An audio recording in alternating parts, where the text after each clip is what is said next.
Brady Quinn's on the Toyota of Hollywood hotline, a Notre Dame great. I'm sure he's been despondent over the Fighting Irish losing to the Canes on Sunday night. Brady Quinn, in addition to his national morning radio show on Fox Sports Radio, can be seen every Saturday on Fox's Big Noon Kickoff, which I have to say, I had texted Brady after Saturday. I found myself watching that more than game day. And there's an energy that's with this Big Noon Kickoff. I think they're doing a very good job, and it's interesting. I don't know why I watch it. I don't much care for the Big Ten. I don't think I care for anybody on the panel there. But the show, there's a really good energy on that show. It's a lot of excitement and energy. Yeah. I enjoy the show. Yeah. Here's what we want to do. We want to make it feel like you guys wish you were there. And that's how it feels like we're trying to put together a big party and celebrating college football wherever we go. So I appreciate it. I'll take that as a compliment, I guess. But yes, Hawk, I showed up despite the fact that my Irish got beat on the road to start the season to your Hurricanes. I'm just so thankful we're not at a Duffy's somewhere in South Florida having to deal with whatever the hell that bet was a few years back. Yeah, that was a rough one for all of us involved. We're all trying to forget it. So, I kept looking at Crowder to help me out, and he was like, "No, bro, I don't. This is weird." Crowder was having the time of his life. He loves when everyone around him is he felt like it was equally as awkward for him. It was equally as awkward. When Hawk had on a skirt, I find myself looking at skirts a lot, and then it was Hawk, and I was uncomfortable, Brady. I'm not gonna lie. We all were. Trust me. I thought we all had a moment. This is interesting. This is the first I'm hearing this. Sunday night at Hard Rock. So it got a little dicier at the end. You and I had texted after the game, but for the Hurricanes, a heck of a win to start the season, huge. Right? I mean, huge. Notre Dame comes in with a lot of juice, and Miami, while the bend didn't break, it was a very big bend at the end, but they didn't break. No, and look, I would arguably and say this might be the biggest win for Mario Cristobal since he's been head coach of Miami. And for this reason, because I think this lends itself to what's the rest of the season going to be like now? Because that's one of those losses that, and this is just me being honest, I'm being objective. This is not emotional. I feel like Miami Hurricanes fans, if they get off to a good start, they're in it, and that momentum builds, right? It's like a big wave hitting South Beach. But the problem is if they lose early, then it's like, all right, now the attendance isn't quite as good at Hard Rock, and it's already tough to get people there in anyway. And so I think for that reason, with all the resources that have been put in this team, the defensive improvements, I mean, hell, you guys had 5 guys we brought in as transfer portal players. Corey Heatherman, your DC, who I got to watch a lot, covering a lot of Big Ten football, did a tremendous job in Minnesota, simplified things, was really able to allow those players to play fast and not have any busts in coverage, things like you saw last year.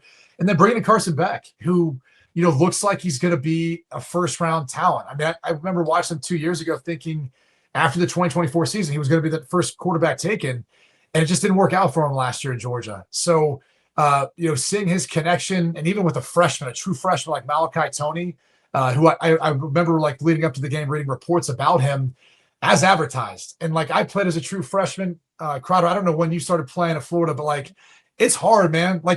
Back in that day, we couldn't enroll early. So you got there to camp and you're trying to catch up, and you get thrusted in as a true freshman. You got classes and all this other stuff going on. And nowadays with NIL, that complicates things more than anything else.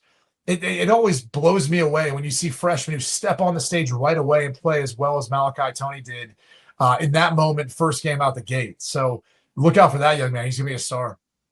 Yeah, Brady, defensive freshman of the year, but we won't go back into stats and, numbers, Damn. Damn, really?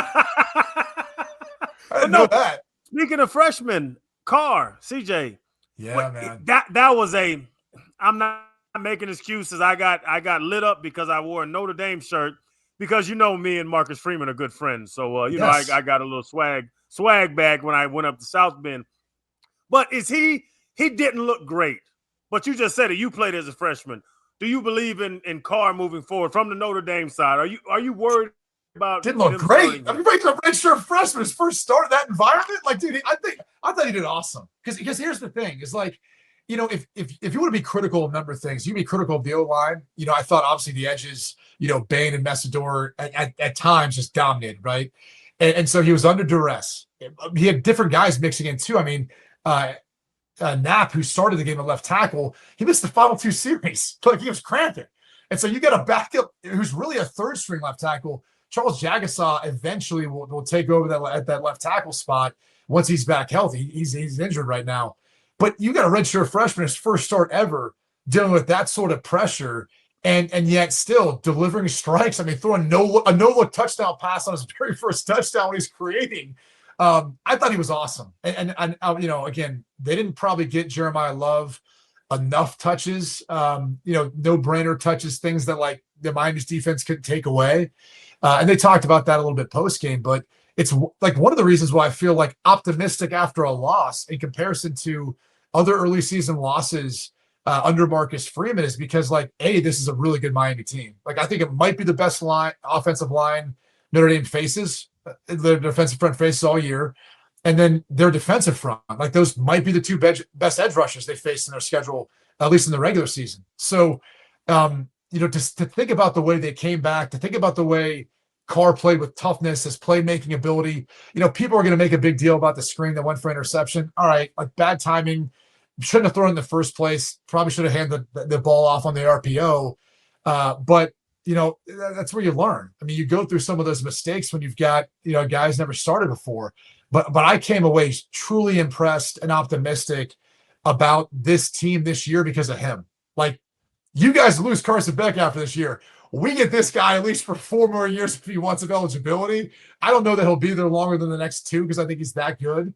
But that's where my optimism comes from for this season. A lot of coping going on here by Brady Quinn. Yeah. Oh man, you'll see. You'll see as this thing builds. The dude's gonna be up for a Heisman. You guys got to fill in your whole roster again every year. You guys just got to keep filling through the transfer portal. We got guys who grow up into this. Let me guess, Brady. Next year in South Bend, watch out for CJ Carr Hurricanes. Right, that's where this is leading to because I saw a lot of that on Twitter. But no joke. Speaking to what you're saying about the offensive and defensive line, I think that's what we were most impressed with. Watching Mario's recruiting finally look like the team that we all expected him to build. What are fair, reasonable expectations for the Miami Hurricanes? Because we're hearing a lot of they have to make the college football playoff, but they've got UF, they've got FSU on the road, and they've never, since they've been in the ACC, been able to get through that ACC schedule without squandering 1 game. So, like, what are reasonable expectations? Is it just make the playoff and win a game, or are you thinking? First off, Miami's got the easiest schedule that I've ever seen in regards to they don't leave the state of Florida until November. Like, it's absurd. You do not leave the climate and conditions of the state of Florida until November. I don't know how the hell you get that done in your scheduling, but it's unbelievable. And mind you, you leave the state once. You leave it for your November 1st game, and then you don't leave the state again until November 22nd. So really, we didn't tell you to build that stupid college in South Bend, Indiana. One time, up until basically Thanksgiving, you have to leave the state of Florida. So I'm just saying there's a big advantage there, I think, for the team. Now, you bring up the point of a tough run of Florida teams you got to go through. Like, I wouldn't overlook USF. Alex Golish, who, mind you, went to one of our high schools in my district. I guess for the same year. I had no idea, but I followed his coaching career. He's done an unbelievable job at USF, like really building up that program. He'll have some trick plays or a fake punt or something that he's going to catch Miami on. But, like, that's a team to look out for. Florida, they didn't wow me with what they put on tape. I actually thought their offensive line struggled a little bit versus Long Island. The scoreboard looked kind of bigger than what that looked like, but that's still gonna be a tough game. And then now Florida State, like, that game October 4th, Tommy Castellanos can deal. They didn't really even have to use his arm versus Bama, which is saying something. They were better in the trenches they thought they were going to be. And Gus Malzahn's just a handful for any defense to deal with. I mean, Corey Heatherman's going to have his work cut out trying to prepare that defense for all the different quarterback run game, counter, power, zone scheme, and things off of that they do. It's just super tough to prepare for. So, look, I mean, Florida obviously is not an ACC team. I think they can drop one game in conference play and still get in. They don't have to play Clemson. That's to their advantage. But I think, yeah, you should be wanting to be in the playoff. Like the way the schedule sets up, the way you looked versus Notre Dame, you've got Carson Beck. Like I would ask this, if not now, then when? Like when are Miami Hurricanes fans sitting there saying, oh no, yeah, a year from now, we're really hoping to make the playoff? Like this is it, dude. Like this team has been put together and assembled to go make a run this year. They talk trash. We beat the hell out of Long Island University. We just play who's on our schedule, Brady. Best quarterback in the state of Florida. Has to be DJ. Has to be DJ. He's DJ Lagway. Over Carson Beck? I would say I think Beck's I would not be shocked when it's all said and done if it's not Beck. But like I said, I thought DJ Lagway, what he did last year, kind of put himself on the map in regards to being looked at as that. You know, this past game, again, I know the box score is what it is. Yeah. You tell me you feel comfortable about your right tackle right now, all right? Based on what I saw versus Long Island's front. Yeah, no, we didn't. We got told where they want to score 80, they scored 55. Like I'm not like those games. Brady, you know how it is. I tell the story all the time. We played Bethune-Cookman when I was in school. We beat them 73-3.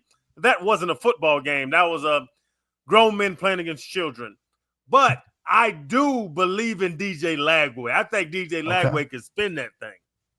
He can spin that thing. I think he's definitely right there. I just don't think he's played enough to kind of earn that equity. Like he needs to have the season like Beck had in 2023 this year for me to be like, okay, like he's arrived now.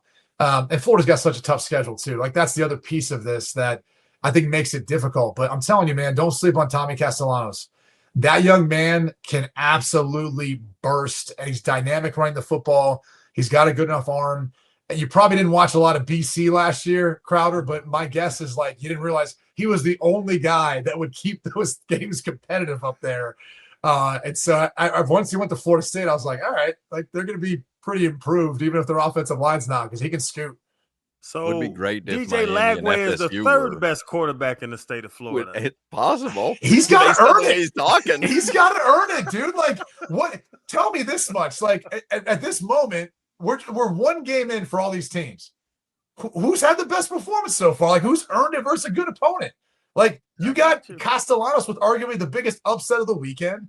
You got Carson Beck dealing versus Notre Dame, a team that was playing in the national championship, and then Florida played Long Island. You want me to give credit for you guys playing Strong Island University? Strong Island? You want me to give credit for that? Hey, the quarterback also plays receiver, we found out, which was embarrassing. He's a vendor at halftime. No, like, what was their mascot? A shark? Is that on Long Island? That the sharks yeah, it was shark. Yeah. What? How does that make any sense? They should be like a financial advisor or something, or like a bond salesman. I'm thinking like a devil. You know? Maybe like a mafia member or something. Long Island Mafia. You know, Long Island CPAs. Real quick, because we're going to run out of time here with Brady Quinn. Arch Manning, any alarm bells there for you? Bill Belichick, any alarm bells there at UNC? Yeah, for UNC, yeah, there's a lot of alarm bells there. That was not good. I mean, Sonny Dykes and his program clearly they sent a message. And you know what's funny, real quick, we were there for Coach Prime's first game. They played in Fort Worth, and I remember talking to Sonny Dykes. He was like, we didn't realize like how big of a deal it was going to be with someone like that, like Coach Prime, the attention. He handled it entirely different this time because that was all the talk was about. It was about Bill Belichick, and he really fed into the team like we're the team that they should be talking about. Like go out there and prove it because Bill ain't playing. It's you guys on the field. So yeah, UNC's got a lot of work to do. But look, Arch. Yes, there's concern. He missed some easy throws. I will say this. There was nowhere to throw at the football. I went back and watched the tape. I thought what Ohio State did really well rushing him was they didn't allow him out of the pocket. They really tried to collapse it around him. He couldn't see, and you could tell even on the field he looked antsy, like he wanted to get out, but they wouldn't let him, and he wasn't sure what to do with the football. And everyone had a defender sitting right next to him. So, he made a couple good throws, the touchdown throw, the throw to the tight end at the sideline. He started getting a rhythm there at the end. It was too late, but I think he'll be fine. I did talk to someone in the program who kind of mentioned that maybe he was playing a little bit banged up too. look, he strapped up and played, so I don't know how much you want to read into it, but something definitely looked off that first boot when he burned it into the ground. I was like, yeah, that wasn't what we saw last year on tape. I know it was Louisiana Monroe and Mississippi State, but he still looked very much the part. And so I'm not giving up on him by any means. That's his first road start.